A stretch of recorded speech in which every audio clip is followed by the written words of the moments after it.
Police responded to a tense situation in Illinois' elementary school last week after the school's principal got into a fight with an adult woman after discovering bags of narcotics on the ground.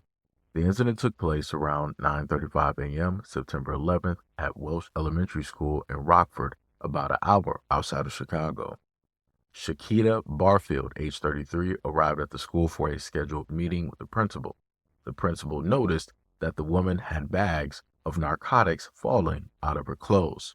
The school administration collected the bags, prompting Barfield to attack them. Officials put the school on lockdown as the situation escalated, and emergency services were notified. The administrator suffered multiple non-life-threatening injuries during the incident. Barfield was taken into custody and is now being held in Winnebago County Jail without bail. She has been charged with possession of stolen firearms, possession of intent to deliver a controlled substance, aggravated battery and strangulation, aggravated battery of a school employee, and disorderly conduct. She is due to appear in court Monday afternoon. It's unclear if Barfield had a child attending the school at the time of the incident or why she was meeting with the school's leader. Bianca Ellis, age 32, has been charged with taking the life of Julian Wood outside of Giant Eagle grocery store in North Olmsted, about 42 miles northwest of Akron in June. Police state that she attacked both the boy and his mother. Julian was injured in the face and back while he was sitting in a grocery cart. When his mother, Margot Wood, tried to pull him to safety, she too was attacked. Both were rushed to the hospital, but Julian later succumbed to his injuries. Ellis, who had followed them out of the store, was arrested. The judge in the case has now ruled that Ellis is not fit to stand trial. The judge, Judge Russo, ordered her to receive inpatient care at North Coast Behavioral Health Care for 20 days in case she was able to be restored back to competency. She also has been ordered to take all medications prescribed to her. According to court documents obtained, a doctor determined Ellis is, quote, incompetent to stand trial. The judge may decide to try Ellis days before the crime. Ellis had been released from jail on probation violation without a psych exam. A magistrate had recommended a mental health evaluation for her. During a prior arrest, Ellis talked about committing different atrocities to a police officer. Footage of the incident, which took place at a women's shelter in Cleveland, was caught on an officer's body-worn camera. She told the officer she took the life of people in Bakersfield, California, but her admission did not make sense to them at all. Ellis also stated that she used a weapon to take people's lives. When an officer asked if anyone had found the bodies of any of the people she had took the lives of, she replied, "I don't know. I probably ate them." After that encounter, police took her to a hospital for a mental health evaluation. There, she fought with medical staff. Ellis is also facing charges of assault towards staff at a hospital in California, but officials stated her murder claims were unfounded. Ellis has pled not guilty to Julian's deceased, an Asian man who stirred up racial hatred against Muslims after posting as a far-right hooligan online during a sermon, has been jailed for more than 2 years.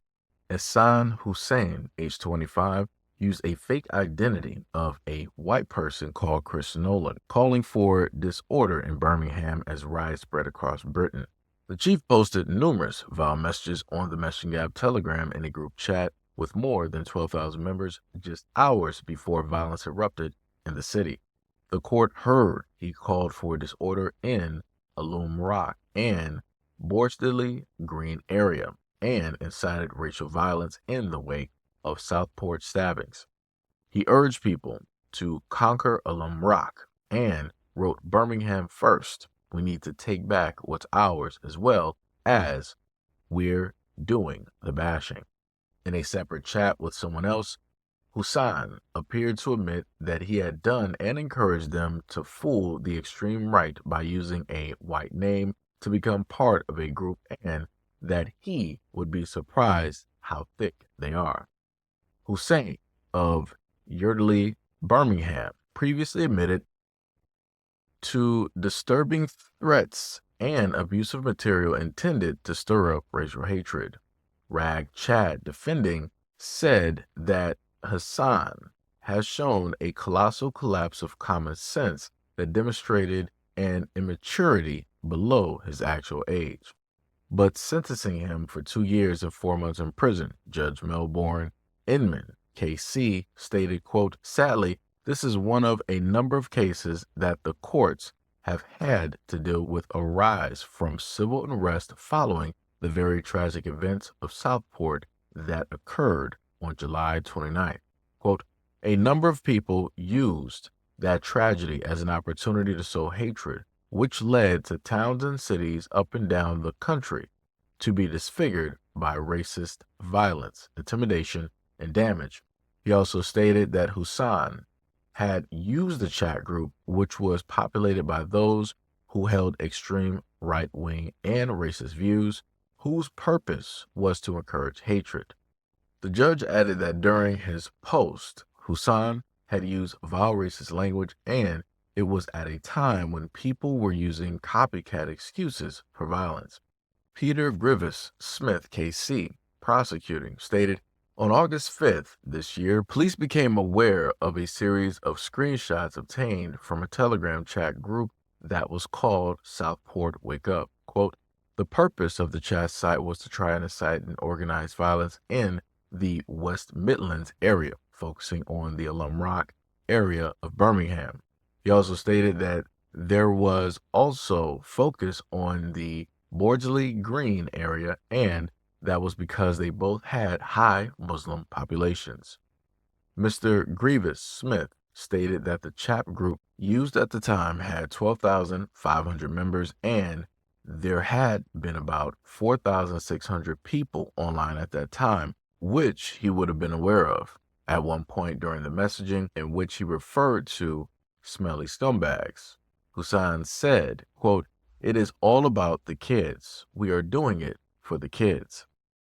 Mr. Smith stated that, quote, this is the defendant with one stirring the pot. On August 5th, there was widespread disorder in boards and surgical masks gathered outside of an Islamic center. Later, some of the mob moved on the Heartlands Hospital, where doctors' surgeries were forced to close. At one point, a bus was stormed with a group running up the stairs. At about 8 p.m., there was also an unprovoked attack on a Sukota, which had its windows broken. After the hearing, Chief Richard North from West Midlands Police stated, this has been an excellent but complex investigation. We would like to thank members of the public for alerting us to these posts, which was crucial at the time when we're seeing a lot of rumors, speculation, and misinformation online. We know this can be extremely harmful to all of our communities. We do not tolerate violence in our towns and cities, or tolerate those who use social media to encourage such violence. So more so with the last story, this basically shows how brainwashed and how easy it is to mislead a group of people who are already misled by way of their hatred, by way of their indoctrination, by way of them having some type of sense of superiority and feeling as though that they can do any and everything that they want to do. You literally had somebody that was not of them, from their community, anything like that, misleading them. He was a part of a Telegram group that had about 12K people in there, and there was about 4,600 people online at the time. And more than likely, a lot of them saw the messaging. So it was probably like a few hundred that were riled up and that decided to do the bidding of the devil at that moment in time. Like I said, complete crazy work. And as I've stated before, everybody should be charged. I don't care if somebody's going to try to levy the whole thing. They were misled. They had this one person stirring the pot. No, all of those people saw what it is that he said. And you got people that will decide to act and some that decided not to act.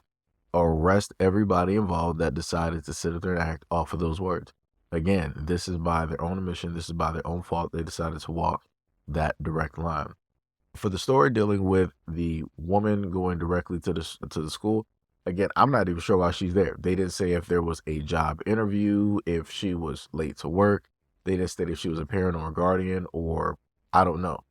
But all you do know is that she had narcotics directly on her, and the baggies were falling directly out of her pocket. That's stupid. What are you doing? What, like 100%, what are you doing as a woman? What are you doing? Why would you be out here with your pocket full of narcotics where it's just spilling out where any and everybody can pick it up? Stupid. And this is the main thing I told a lot of women before is, yo, men wrote the book on what to do and what not to do. Men wrote the book on how to be stupid. And to literally see women doing the exact same things that men have done, and they've inevitably walked that line and lost their lives, lost the lives of their kids, lost the lives of their loved ones, lost the lives of their friends. Like they've literally, a lot of men out here going that exact same path have erased a lot of lives without even picking up a weapon, all because of their own actions. And you mean to tell me that guys wrote the book on this, women can read and see it, and still decide to do something so stupid and so tragic? It's insane to me. Nobody can give me an excuse. There's no excuse realistically when a guy does it, and there's especially no excuse when a woman does it. It's insanity. And then you're going directly up to a school, and those baggies could have just dropped, and then one of those kids could have just got it, and now we would be looking at a whole different story, because you know how stupid kids are. Like I said, a lot of adults don't think about nothing but themselves. And I keep telling people that. A lot of adults don't care about nothing but themselves, but ain't nobody listening. A lot of these adults out here don't care nothing about these kids or your kids at all, but still ain't nobody listening. And it's crazy to me. Like I said, a lot of people need to do better when it deals with a lot of these things out here. Like, a lot of people really need to do better. And then the last one for the woman just pleading insanity after doing what she did to that family. That's crazy to me. Like I said, I'm tired of this insanity plea, and I always see a lot of women plead insanity or whatnot, or try to blame postpartum distress or whatever it is in order to get out of a crime whenever they've disrupted the lives of a lot of families, whenever they've taken the life of a young one. Like, it's crazy to me. It makes no sense. And the system keeps allowing this to be the major go-to excuse. She wasn't crazy when she did it. She knew exactly what she wanted to do, how she wanted to sit up there and do it. She knew what she was going to do when she woke up that day. After I think that the kid basically ran, or however it happened, then she decided to sit up there and go directly after the mother. Again, she thought this out. She planned this out. You're not going to tell me that she was crazy. You're not going to tell me. And I'm not trying to hear nobody roll up here and say, oh, why is it we as black people always got to throw our own under the bus, and we don't allow them to get treated the exact same way as the system treats one of their own? Because like I said, I ain't for none of that. I don't care who you are. I don't care if you're African. I don't care if you're European. I don't care if you're white American. I don't care if you're Italian, whatever you are. If you do anything towards any of the young ones directly out here, you need to get the worst penalty possible. Just being real. You need to get the worst penalty possible. Because it's crazy to be a full-fledged adult and your main thought process is to harm the future. The future is the only reason that you're even going to be able to survive. So it's crazy to try to take that directly off of the board when realistically you need it. Like I said, a lot of people are too selfish and don't really see how everything in a sense is connected and works out. Like I said, sooner or later, people want to see it and understand it, whether you want to or not. But anyways, let me know what you guys think about this video and everything that I listed about these stories in the comment description below. And as always, peace, love, and stay tuned for the next video.